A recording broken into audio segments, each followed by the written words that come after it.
watoto wetu kwa kweli walikuwa kwenye mazingira magumu kama unavyoyaona. Watoto wetu walikuwa nasoma yani kwenye mazingira magumu ambayo hayafanani na kusoma watoto wetu.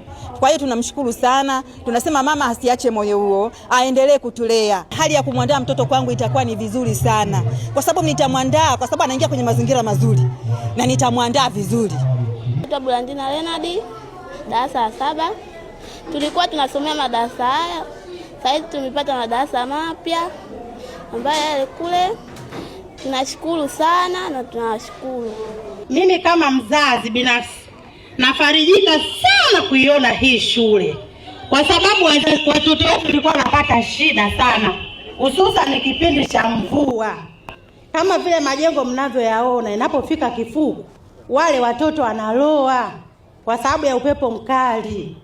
Wanavyorudi shuleni, wakija kijijini kule, daftari zimeloa, uniform zimeloa. Ukiuliza sababu nini nadai mle shuleni, upepo naingia mkali sana, maji.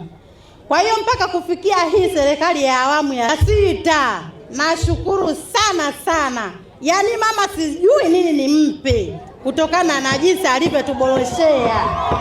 Kiukweli Samia, uliko kama utanisikia, uendelee kudumu milele. Amina.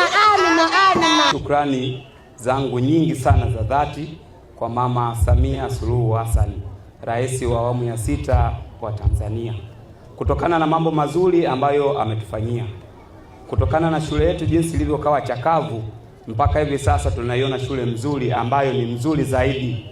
Kwa kweli kwa ukanda huu wa jimbo la Lulindi tunashika nambari 1.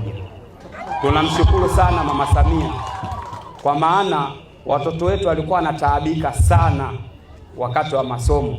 Hasa hili jengo lilikuwa linawapa changamoto kwa kweli, kwa sababu huwezi kusoma kwenye jengo bovu alafu maendeleo yakawa mazuri. Muda wote wakiona mvua walikuwa wanafikiri kwamba hili jengo litadondokea.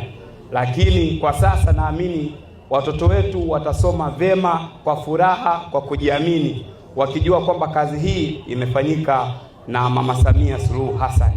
Kwa hiyo tunamshukuru sana, hatuna cha kumpa zaidi ya pongezi zetu na zile kura ambazo tuzilimpa kipindi anakuja kujinadi.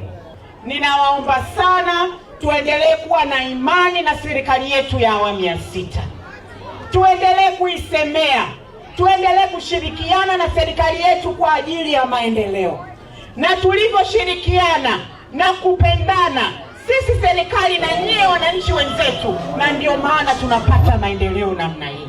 Kwa hiyo mimi na uhakika kwa namna watu wa Lulindi na watu wa Chilimba mnavyoipenda serikali yenu, mimi ninawaahidi tutaendelea kuleta maendeleo Lulindi na Chilimba.